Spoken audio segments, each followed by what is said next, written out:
ये सिर महादेव की पिंडी को लोग लगाते हैं। कई लोगों को देखा होगा तुमने, बोलो कभी देखा कि नहीं देखा? अरे बोलो, जम के बोलो जरा, देखा? ये सिर लोग महादेव की पिंडी को लगा देते हैं, ये सिर महादेव के शिवलिंग को लगा देते हैं। क्यों लगा देते हैं? क्यों?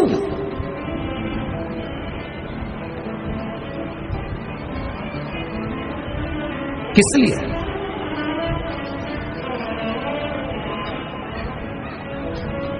क्यों लगाते हैं? किस लिए लगाते हैं?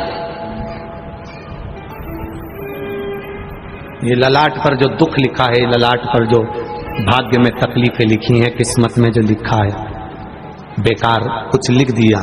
शिव के शिवलिंग को ये शीश लग जाए, महादेव का स्पर्श मात्र हो जाए, ललाट पर लिखा उल्टा भी सुल्टा हो जाता है, सीधा हो जाता है। सुंदर भिलनी का रूप रखकर आई, भिलनी का रूप रखकर जैसे ही माता पार्वती जी ढूंढते ढूंढते उस क्षेत्र में पहुंची, भूल गई माता पार्वती जी भी। शिव जी के ढूंढते ढूंढते अपने पुत्र को, पुत्री को ना जाने कहां है, कहां पहुंच गए, कैसे हैं, कहां गए, ढूंढते ढूंढते पहुंची। इतने में नंदी ने माता पार्वती को देखा और शिव जी के लिए उन्होंने मुंडी हिलाना प्रारंभ कर दी।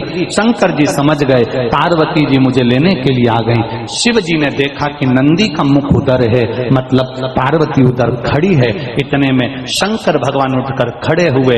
पार्वती, गणेश, कार्तिकेय और गणेश दोनों स्त्री के रूप में आ गए और पार्वती जी भी वहां भिलनी के रूप में आकर शिव जी का दर्शन करी। शंकर भगवान से कहा प्रभु जी कृपा करिए, हम यहाँ आकर मार्ग भूल गए, इसलिए निवेदन है हमें सत मार्ग की ओर बताएं। शंकर की कथा कहती है, शिव महापुराण की कथा स्वयं भूले हुए को भी मार्ग प्रशस्त कर कर परमात्मा के दरवाजे तक पहुंचा देती है। शिव महापुराण की कथा भटके हुए को भी परमात्मा का सत मार्ग बता देती है। शिव जी का वो मंदिर आज भी भूलेश्वर, मतलब शिव जी वहां कर भूल गए थे, पार्वती वहां कर भूल गई थी, गणेश जी वहां आकर भूल गए थे। सारी दुनिया में केवल एक मंदिर है भूलेश्वर महादेव का, जहां पर ये भूलेश्वर महादेव पूना से सोलापुर के बीच में एक शंकर का मंदिर आता है भूलेश्वर महादेव का, जहां पर भगवान शंकर के मंदिर में गणेश जी स्त्री के रूप में हैं, कार्तिकेय जी स्त्री के रूप में हैं और पार्वती जी भिलनी के रूप में विराजमान हैं। जहां पर नंदी भगवान शिव से कह रहे हैं ये भूमि भूलेश्वर बाबा यहाँ कर हम भूल गए, ऐसी कृपा करो कि इस स्थान पर जो आए और एक लोटा अगर जल भूले से भी चढ़ा कर चले जाए तो वो संसार सागर में कभी ना भूले, परमात्मा के सतमार्ग की ओर चलता रहे। वो भूलेश्वर महादेव। एक बड़ा सुंदर संवाद हमारे यहाँ पार्थिव शिवलिंग का त्रेता का आता है कि भगवान देवाधिदेव महादेव के पूजन के लिए भगवान राम जी महाराज ने समुद्र के तट पर बैठकर एक बालू रेत का शिवलिंग का निर्माण किया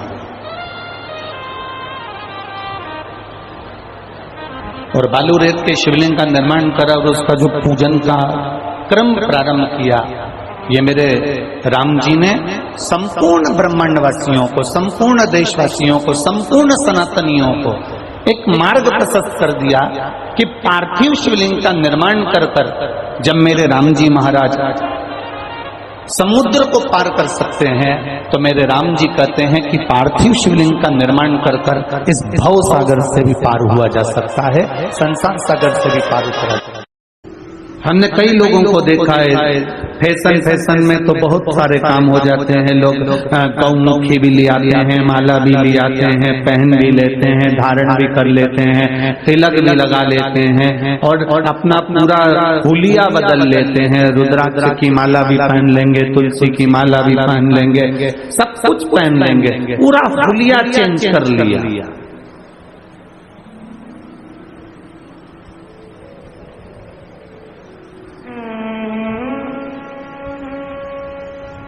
हुलिया बदलने से कभी परमात्मा नहीं मिला रे बाबा। परमात्मा के हो लेने से परमात्मा मिलता है, होलिया बदलने से परमात्मा नहीं मिलता। परमात्मा के हो तो लो तुम। घूमने गए, सब लोग गले में माला पहने थे, तुमने भी ले ली। घूमने गए, सब लोगों ने हाथ में गौमुखी रखी थी, तुमने भी ले ली।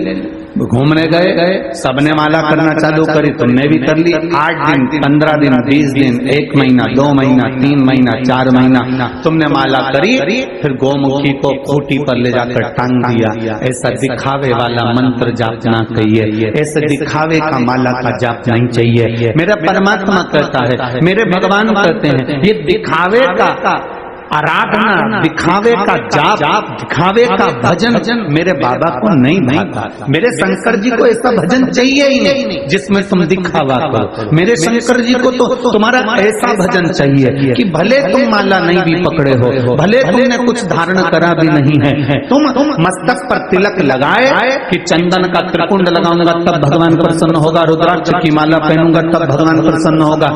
ना ना ना, भगवान कहते हैं किसी प्यासे को पानी पिला दो, किसी भूखे को भोजन करा दो। घर में बुजुर्ग रहते हैं, उनका आदर कर लो। कोई ऐसा व्यक्ति है जिसके पास औषधि का भी पैसा नहीं है, उसको औषधि दिला दीजिए। कोई ऐसा बच्चा है जो एजुकेशन पढ़ाई करना चाहता है, उसके पास में विद्या का पैसा नहीं है, उसके ट्यूशन और स्कूल का खर्चा तुम उठा लो, मेरे भगवान की इबादत हो जाएगी, मेरे भगवान की पूजा हो जाएगी। ये परमात्मा मेरे शिव को दिखावे से प्रियता नहीं है भाई। मेरे